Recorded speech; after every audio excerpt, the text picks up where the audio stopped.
Astagfirullah Robbal baraya.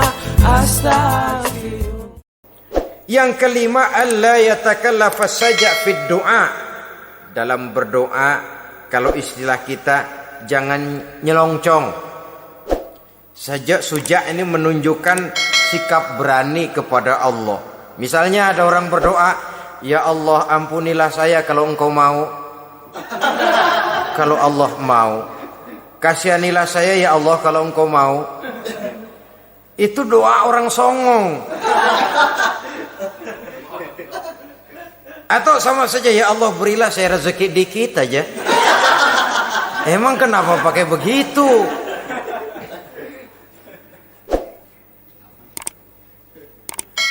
Allah yatakallafa saja fid doa. Yang keenam, kata Imamul Ghazali, at-tadarru' wal khusyu'. Dengan tadarru' dan khusyuk, dengan sikap tawadu, benar-benar ya seperti kita lah kalau datang memang menghajatkan pertolongan dari seseorang, segala action kita atur supaya hajat kita itu kabul, kan begitu. Kadang-kadang istilah orang kalau perlu ngesor mah ngesor dah, yang penting permintaan dikabulkan, gitu saja.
Selanjutnya yang menyebabkan doa tak terjawab dari sebab matinya hati, qultum annal mauta haqqun wa lam tasta'iddu lahu.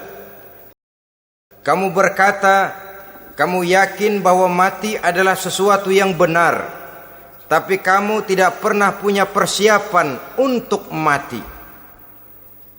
Padahal menurut logika, orang yang akan bepergian jauh tentu dia harus mempunyai bekal yang cukup. Semakin jauh jarak perjalanan yang akan ditempuhnya, semakin banyak perbekalan yang harus dibawanya. Dahulu, seketika beberapa jamaah dari Yaman akan melaksanakan ibadah haji dengan nekat, mereka berprinsip, pokoknya kan berangkat haji jadi tamunya Allah, nanti Allah yang akan ngelayanin. Mereka nekat, modal badan doang berangkat. Diadukan kepada baginda Rasul, lalu turun peringatan dari Allah, wa tazawwadu fa inna khairaz zadi taqwa. Jangan begitu, bawa bekal, sesungguhnya bekal yang paling baik adalah takwa. Bahwa berangkat dengan bekal takwa itu bekal yang paling utama, tapi bekal-bekal yang lain pun jangan diabaikan. Kalau kita akan berangkat untuk tujuan yang baik, bekal yang paling utama memang takwa, tapi tidak berarti harus mengabaikan bekal-bekal yang lain. Begitulah, semakin jauh perjalanan yang akan kita tempuh, semakin banyak bekal yang harus kita hadapi. Kalau saudara mau pergi ke Surabaya, tidak membawa bekal kemudian berani berangkat, rasanya sih saya pikir itu bukan berani, nekat namanya. Sama saja orang belum pernah sembahyang mati. Nekat tuh orang. Berani amat. Belum berbuat kebaikan barang sedikit pun sudah mati, nekat namanya itu. Sama saja tadi, nggak bawa bekal apa-apa berangkat ke Surabaya. Sampai Surabaya belum tentu, sengsara udah jelas. Belum punya bekal yang baik sudah mati. Sampai ke surga belum tentu, tapi kebelangsak dan sengsara rasa-rasanya pasti itu. Oleh karena itu, kalau kita yakin mati sesuatu yang benar, sesuatu yang pasti datang menimpa, maka hendaklah kita mempersiapkan bekal. Kemudian idda'aitumun najata minan nar wa ramaitum fiha anfusakum. Kamu memproklamirkan diri ingin selamat dari neraka, tapi kamu lemparkan dirimu ke dalam neraka. Bagaimanapun bajingannya bajingan, kalau ditanya ente mau masuk neraka enggak? Jawabannya pasti enggak. Itu pasti. Perbuatannya sendiri yang melemparkan dirinya ke dalam neraka, membiarkan dirinya berlarut-larut, bertimbun-timbun dalam dosa dan kesalahan, dan tidak akan ada niatan untuk memperbaiki diri. Hanyut di meja judi, habis ditelan minuman keras, fitnah sana fitnah sini, hasud sana hasud sini. Padahal mulutnya ingin selamat dari neraka, perbuatannya malah melemparkan dirinya ke dalam api neraka. Tidak ada orang yang lebih sayang kepada diri kita selain kita sendiri.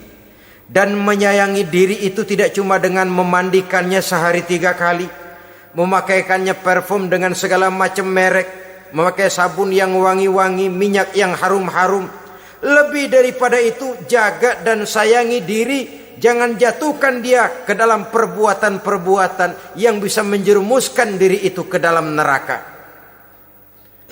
Kemudian disambung oleh Imam Al-Faqih Abu Lais yang menyebabkan doa tidak terjawab karena hati mati. Idda'aitum dukhulal jannah walam ta'malu laha. Kamu ingin masuk surga, tapi kamu berat mengamalkan perbuatan yang bisa menyampaikan kamu ke surga. Semua kita kalau ditanya mau masuk surga, mau. Tapi jarang yang berlomba melakukan perbuatan-perbuatan yang bisa menyampaikan kita ke surga. Kemudian yang terakhir kata Imam Al-Faqih Abu Lais, dafantum mautakum walam ta'tabiru laha. Kamu menguburkan orang yang mati di antara kamu, tapi kamu tidak bisa mengambil iktibar, tidak bisa mengambil pelajaran dari mayit yang jenazah yang kau kuburkan itu. Mestinya kan nguburin orang tuh membuat sadar. Iya, kalau sekarang saya baringkan di liang lahat, menghadap ke arah kiblat, bantalnya tanah, setelah itu ditutup dengan papan, lalu ditimbun dengan tanah. Iya, sekarang giliran dia, giliran saya, entah besok, lusa, bulan depan, tahun depan, tapi pasti mengubur mayat, mengubur jenazah, tapi tidak bisa mengambil iktibar dari yang dilaksanakannya itu. Ini merupakan penyakit-penyakit batin yang merupakan handicap, yang menimbulkan jarak antara kita dengan Allah Subhanahu wa ta'ala. Pantas kalau itu semua ada pada diri kita, hati jadi mati. Dari hati yang mati, doa tidak akan tembus. Kita tidak lagi akan diperdulikan oleh Allah Subhanahu wa ta'ala. Dan itu sekali lagi kemalangan yang terbesar dalam kehidupan kita. Bagaimana jalan keluarnya? Pertama, memperbaiki batin kita, menyelamatkan diri daripada penyakit-penyakit yang bisa mematikan hati seperti yang sudah saya sebutkan tadi. Yang kedua, berdoa dengan adab, sehingga tata cara di dalam kita bermohon kepada Allah Subhanahu wa ta'ala dibicarakan secara khusus oleh Al-Imamul Ghazali dalam kitab Ihya beliau yang disebut adabud doa. Adab di dalam kita melaksanakan doa kepada Allah Subhanahu wa ta'ala. Setelah batin ini bersih dari penyakit-penyakit hati yang bisa menyebabkan hati jadi mati, berdoalah kita kepada Allah. Bagaimana adabnya? Kata Imamul Ghazali rahimahullah, yang pertama hendaklah ia di dalam berdoa itu memilih waktu yang mulia. Minal awqatis syarifah, kata beliau. Memilih waktu-waktu yang punya nilai mulia. Ramadan dalam 1 tahun, Jumat dalam tiap minggu, sepertiga malam yang akhir pada setiap hari.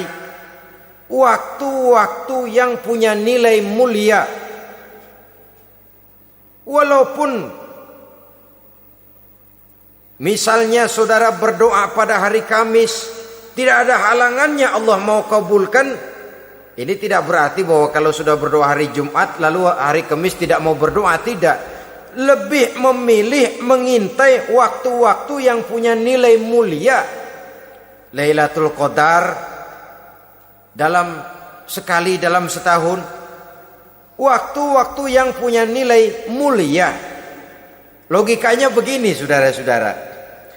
Kalau kita datang ke rumah seseorang, tujuan utama kita minjem duit, yang paling pertama kita perhitungkan tanggal berapa nih? Kan itu toh, tanggal berapa? Kalau tanggal 20 atuh minjem duit, orang lagi ngap-ngapan, boro-boro dia bisa minjemin, dia sendiri mungkin lagi pusing. Kita lebih dulu kita amatin tanggal berapa nih?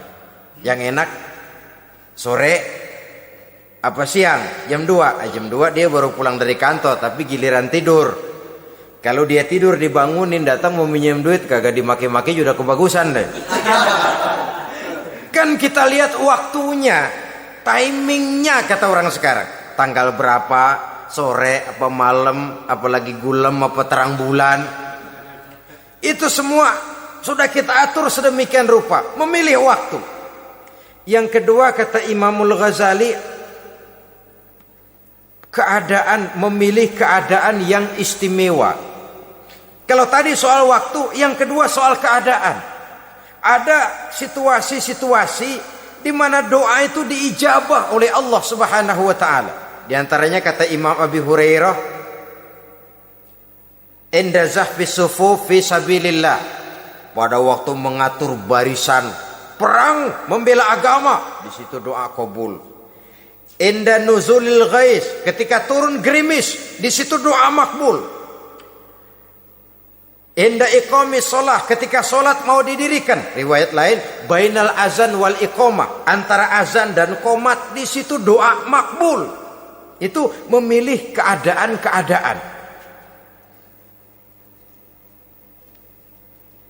Kemudian yang ketiga, kata beliau, berdoa menghadap kiblat. Ya, apa kalau doa madhab mudik Tuhan gak tahu? Tahu. Tuhan gak dengar? Dengar. Cuma lebih etis. Lebih etis kalau kita berdoa menghadap ke arah kiblat. Saudara-saudara kaum muslimin rahimakumullah. Yang keempat, hifdzus saut, menyederhanakan suara. Tidak terlalu keras, juga tidak terdengar orang lain, apalagi kalau doa kita diaminkan oleh orang lain. Tidak usah terlalu keras. Kenapa? Karena Allah yang kita meminta kepadanya bukan zat yang tuli, bukan zat yang buta, bukan zat yang tidak dengar, bahkan Dia Maha dengar. Juga tidak terlalu seperti orang berbisik-bisik, apalagi kalau doanya doa bersama-sama. Tapi kadang-kadang terdorong oleh husnuzon dari para makmum saja. Tidak peduli apa yang dibaca oleh imam, yang kedengaran cuma amin aja gerengan. Amin, amin, amin, amin, amin, amin.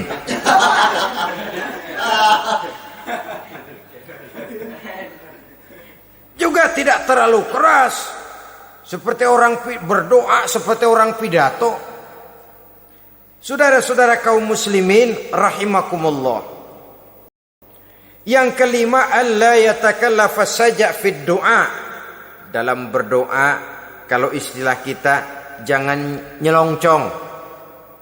Saja' suja' ini menunjukkan sikap berani kepada Allah. Misalnya ada orang berdoa, ya Allah ampunilah saya kalau Engkau mau. Kalau Allah mau, kasihanilah saya ya Allah kalau Engkau mau. Itu doa orang songong. Atau sama saja, ya Allah berilah saya rezeki dikit aja. Emang kenapa pakai begitu?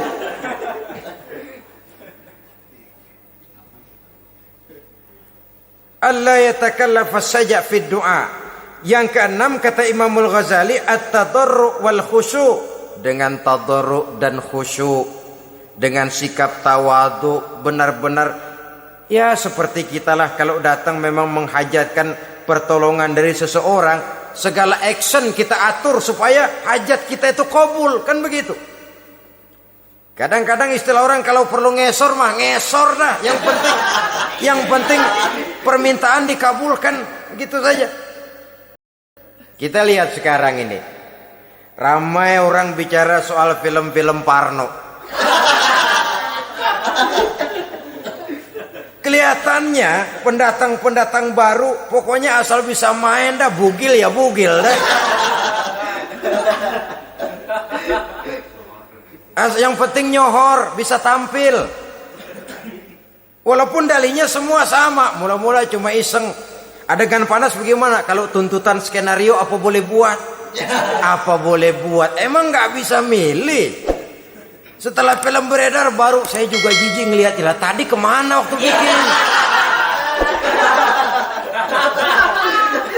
Udah jadi baru jijik, bikinnya merem memang itu.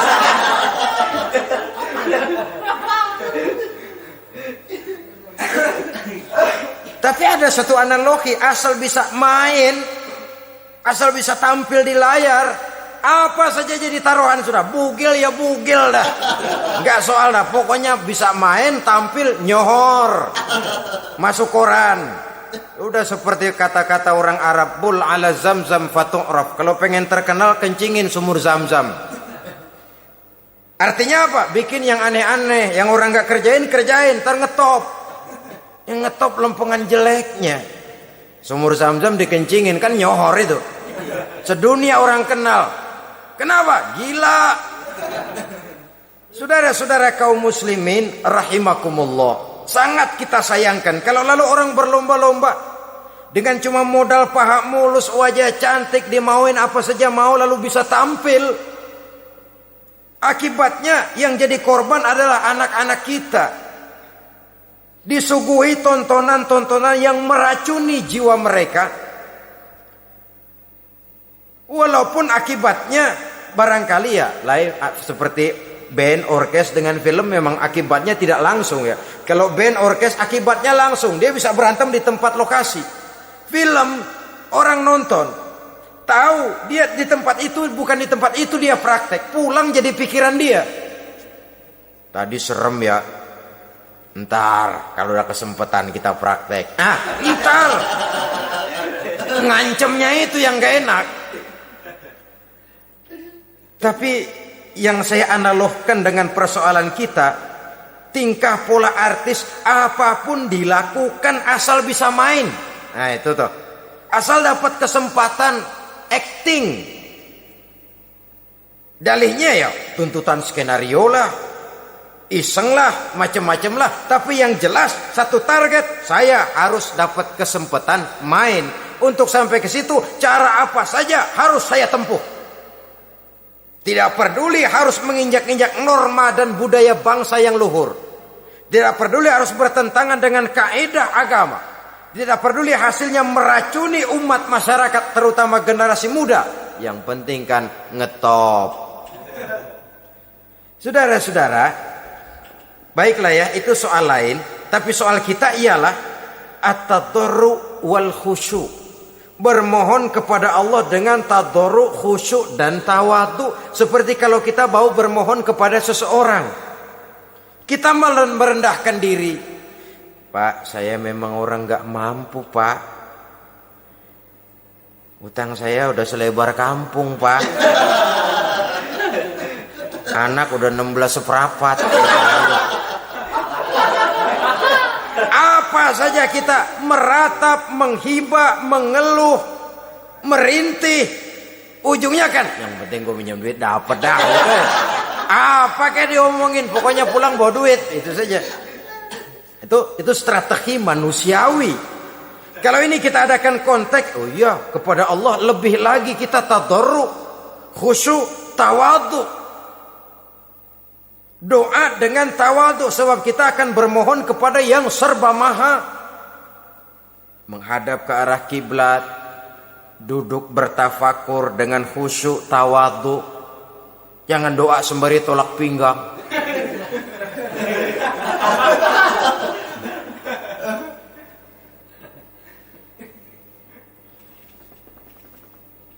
Yang ketujuh kata Imamul Ghazali, ayyujzimad du'a wa yuqina bil ijabah. Hendaknya dia menjazamkan doanya itu dan yakin bahwa doanya akan dikabulkan oleh Allah. Sebab kata Nabi, innallaha la yaqbalu du'aan min qalbin ghafilin lahin. Allah subhanahu wa ta'ala tidak akan menerima doa dari hati yang lalai dan main-main. Doa ke orang ogah-ogahan.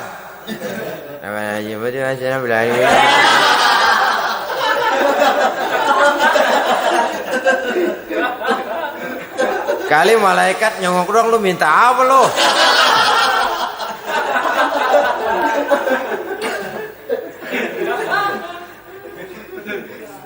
Seperti tadi itu, kita datang mau minjem duit sama orang, ngomongnya ogah-ogahan. Minjem duitnya dikasih syukur enggak, ya udah. Ya enggak dah, enggak dikasih sudah. Kenapa? Mintanya begitu. Enggak serius dan enggak yakin bahwa doanya akan dikabulkan. Kalau kita sudah punya keyakinan, jangan-jangan doa saya enggak diterima Allah. Enggak. Kata Allah, ana inda zanni abdi bi. Aku sih bagaimana menurut sangka hambaku kepadaku saja. Kalau sangkanya baik, aku baik. Kalau sangkanya doanya dikabulkan, aku kabulkan. So itu doa harus dengan pasti dan harus dengan yakin doa itu akan dikabulkan dan meluruskan harapan, membenarkan cita-cita. meluruskan maksud apabila doa itu dikabulkan oleh Allah Subhanahu wa taala. Saudara-saudara, oleh karenanya jangan doa setengah hati. Jangan berdoa sambil main-main. Apalagi menghadap kiblat dengan dua tangan terangkat sebagaimana dicontohkan oleh Rasulullah sallallahu alaihi wasallam. Bahwa berdoa tanpa mengangkat kedua tangan pun Allah tahu, Allah dengar, tapi kelihatannya kurang serius. Seolah-olah terserah ada Tuhan, mau dikasih ya kasih, enggak ya udah. Seolah-olah kita tidak serius dalam berdoa. Kemudian yang berikutnya kata Imamul Ghazali, ayyaftatahad du'a bi zikrillah fala yabda'u bisu'al. Hendaknya dia mulai berdoa itu dengan menyebut nama Allah, berzikir kepada Allah, fala yabda'u bisu'al, jangan langsung memulai dengan permintaan. Ini tata krama etisnya. Sama juga orang kirim surat, salam sejahtera kami haturkan, padahal mah nggak ada itu juga nggak apa-apa. Itu kan maksud mukaddimah saja. Besar harapan kami semoga Bapak dan keluarga di sini pun berada dalam keadaan sehat walafiat. Selanjutnya kami telah dengar dari berbagai teman tentang kedermawanan Bapak, tentang bantuan Bapak di berbagai bidang yang menyangkut sosial pendidikan. Sehubungan dengan itu maka kami bermaksud mengajukan permohonan. Baru masuk itu mah 15 kalimat kesonoin, urusan lain. Intinya sehubungan dengan itu kami bermaksud memohon kepada Bapak. Kita mulai, salam sejahtera kami haturkan, bersama ini pula kami, macam-macam lah.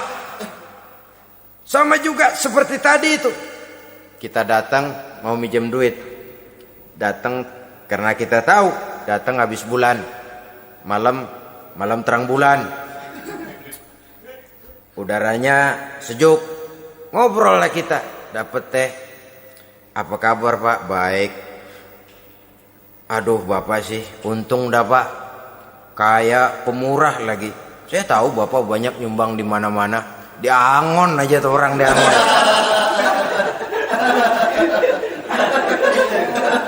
Kira-kira udah mau telap aja baru dikedat.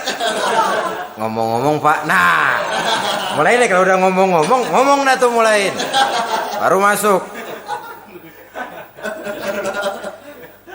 Jadi etisnya berdoa itu dimulai dengan zikrullah. Karena itu umumnya dimulai dengan alhamdulillahi rabbil alamin. Kita puji dulu Allah. Alhamdulillahi rabbil alamin hamdan yuwafi ni'amahu wa yukafi'u mazidah. Kita puji dulu Allah. Seperti orang tadi lah. Kita puji dulu kebaikannya. Walaupun pada akhirnya kita minjem duitnya. Ya, sebenarnya Allah nggak perlu dipuji toh. Dipuji atau tidak Allah tetap termulia. Ini etis manusia. Allah tidak berharap untuk dipuji oleh manusia. Allah tidak untung seluruh alam memujinya. Manusia mau memuji atau tidak itu urusan manusia sendiri. Allah tidak minta untuk dipuji.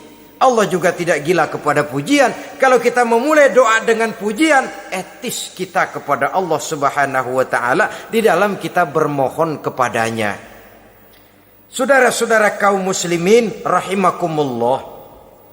Kemudian menyesuaikan doa dengan kondisi. Ini termasuk syarat batin ya, taubat, waraddul mazalim kata Imam Ghazali, menolak segala macam kezoliman. Artinya kalau berdoa itu tahu diri.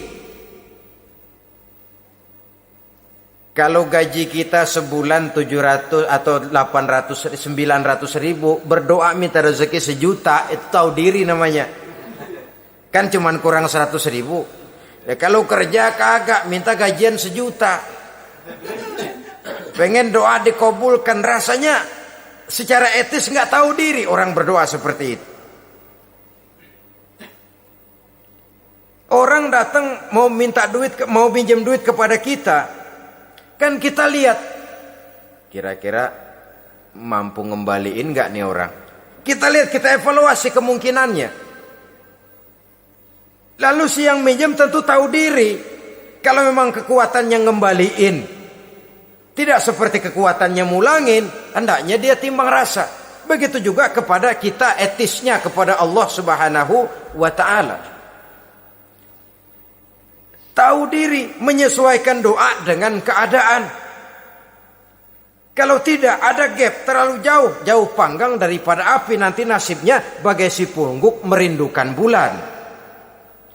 Apabila adab-adab di dalam berdoa ini kita perhatikan, sejak dia dari adab yang zahir sampai kepada adab yang batin, kemudian penyakit-penyakit yang membuat hati itu jadi mati, maka insya Allah doa kita dijabah oleh Allah Subhanahu wa taala.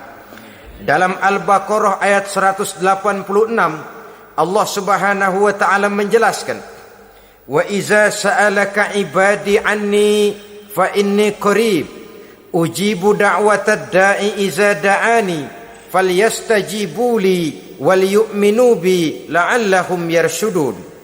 Apabila hambaku bertanya kepadamu Muhammad tentang aku, kata Allah, fa inni qarib, katakan kepadanya, aku dekat sekali dengan mereka. Ujibu da'watad da'i iza da'ani, aku akan jawab, aku kabulkan permohonan orang-orang yang berdoa kepadaku. Falyastajibuli wal yu'minu bi, maka hendaknya mereka juga menjawab panggilanku atas dasar iman kepadaku.